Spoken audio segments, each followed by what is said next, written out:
First question आता है कि 6 जुलाई 1942 को वर्धा में महात्मा गांधी ने कांग्रेस की कार्यकारी समिति में अपने भारत छोड़ो आंदोलन की चर्चा की। तब उस समिति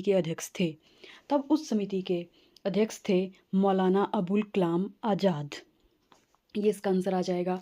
अब हम भारत छोड़ो आंदोलन से संबंधित पूरी कहानी जान लेते हैं कि भारत छोड़ो आंदोलन क्यों शुरू किया गया। तो ऐसा है कि 1942 में आता है क्रिप्स मिशन। ये भी क्वेश्चन बन जाता है एग्ज़ाम में कि क्रिप्स मिशन कब आया। तो ये आया 1942 में। तो इसी की वजह से जो है भारत छोड़ो आंदोलन शुरू हुआ। अब जान लीजिए कि क्रिप्स मिशन था क्या। कि अंग्रेज़ों ने जो है गांधी जी और नेहरू को बोलते हैं कि हमारी आर्मी में अपने यंगस्टर को भर्ती होने दो, हम आपको आधा स्वराज दे देंगे। तो गांधी जी ने बोला कि हमें अब पूर्ण स्वराज चाहिए। जब हम आधा स्वराज मांग रहे थे तब तो आपने दिया नहीं, अब आप अपने आधे स्वराज को अपने पास ही रखिए, हमें तो पूर्ण स्वराज चाहिए। और अंग्रेज बोलते हैं कि दूसरा वर्ल्ड वार ख़त्म हो गया है जी, तो हम आपको एक संविधान सभा बनाकर देंगे जो आपका नया संविधान लिख देगी।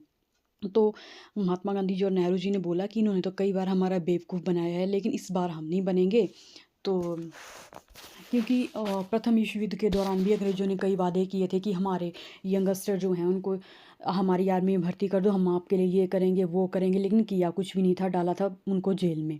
तो पर गांधी जी और नेहरू जी सोचते हैं कि ये बार बार हमारे पास आ रहे हैं कोई ऑफ़र लेके, मतलब ये द्वितीय विश्व युद्ध के दौरान वीक हो गए हैं, क्योंकि द्वितीय विश्व युद्ध चला था 1939 से 1945 के बीच में।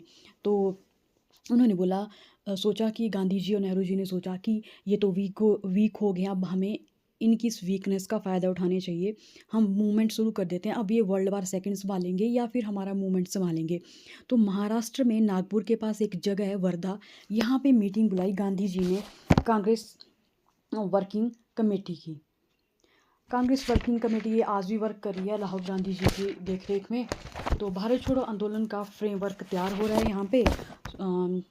सो जो क्विट इंडिया रेजोल्यूशन है वो, या इसको वर्धा प्रपोज़ल भी बोलते हैं, क्योंकि वर्धा में हुआ था, वहाँ पे इसका प्रपोज़ल दिया गया था और यहीं डिसाइड किया गया कि भारत छोड़ो आंदोलन शुरू होगा।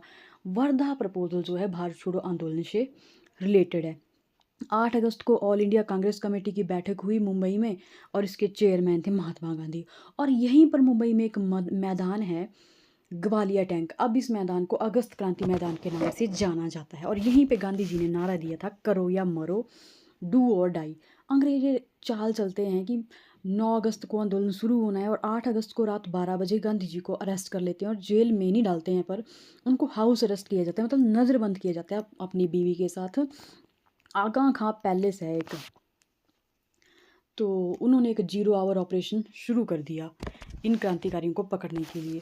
तो इंडियन नेशनल कांग्रेस के जो अदर लीडर थे उनको भी उठाकर जेल में डाल दिया। अब 9 अगस्त को तो आंदोलन शुरू होना था, लोग वहाँ पे आ गए कि हमारे तो जो नेता थे वो तो यहाँ पे हैं ही नहीं। तो अंग्रेजों ने बताया कि तुम्हारे जो मेन नेता थे उनको तो हमने उठा के जेल में डाल दिया, अब चलाओ आंदोलन। अब भाई लोगों का दिमाग हो जाता है ख़राब। लोग तो बोलते हैं कि गांधी जी ने बोला था कि हिंसा नहीं करनी है, पर अब तो गांधी जी हैं ही नहीं, तो हम तो हिंसा कर सकते हैं भाई। तो इस आंदोलन में जो शामिल लोग थे वो स्टूडेंट्स, वर्कर्स, किसान और लोअर मिडिल क्लास के लोग थे। और भारत छोड़ो आंदोलन में कोई लीडर नहीं है, इसलिए इसको लीडरलेस रिवोल्ट भी कहा गया है, क्योंकि सारे लीडर को तो जेल में डाल दिया और गांधी जी को कर दिया हाउस अरेस्ट।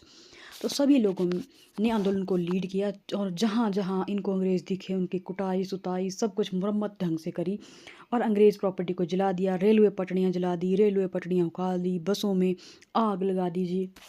अंग्रेजों ने इस आंदोलन को रोकने के लिए मार्शल लॉ लागू कर दिया। मार्शल लॉ जो है धारा 144 की तरह ही होता है, लेकिन मार्शल लॉ में मिलिट्री पूरा कंट्रोल ले लेती है और जहाँ भी 4 या 4 से ज़्यादा लोग दिखते हैं उनको मार दिया जाता है। लेकिन धारा 144 में ऐसा होता है कि 4 या 4 से ज़्यादा लोग दिखें तो उनको अरेस्ट कर लिया जाता है। तब हमारे लोगों ने ये आंदोलन शुरू किया कि जब इनको शूट करने का जो है आदेश दे दिया गया। जो कई अंडरग्राउंड क्रांतिकारी थे जिन्होंने अंडरग्राउंड काम किया, जैसे राम मनोहर लोहिया, जयप्रकाश नारायण। ये जयप्रकाश नारायण वही जयप्रकाश नारायण है जब इंदिरा जी ने इमरजेंसी लगाई थी और हिंदुस्तान को इमरजेंसी के खिलाफ खड़ा किया था। और अरुणा आसिफ अली जी हैं, वो ग्वालियर टैंक पहुँच कर उन्होंने जो है बीच मैदान में झंडा गाड़ दिया और हिंदुस्तान का, और वहाँ से गायब होगी, क्योंकि वहाँ टाइट सिक्योरिटी थी, फिर भी वहाँ से गायब होगी। देखो कैसे किया होगा इन्होंने। और उषा मेहता ने कांग्रेस रेडियो के नाम से चैनल एस्टेब्लिश किया, खुद बनी अनाउंसर और लोगों को जो है जागरूक किया। तो इस तरह से हम नेक्स्ट क्वेश्चन देखते हैं। भारत छोड़ो आंदोलन कब प्रारंभ हुआ? तो ये तो शुरू हुआ 9 अगस्त 1942 को। नेक्स्ट आता है भारत छोड़ो आंदोलन कहाँ से शुरू हुआ था? ये तो शुरू हुआ था मुंबई से।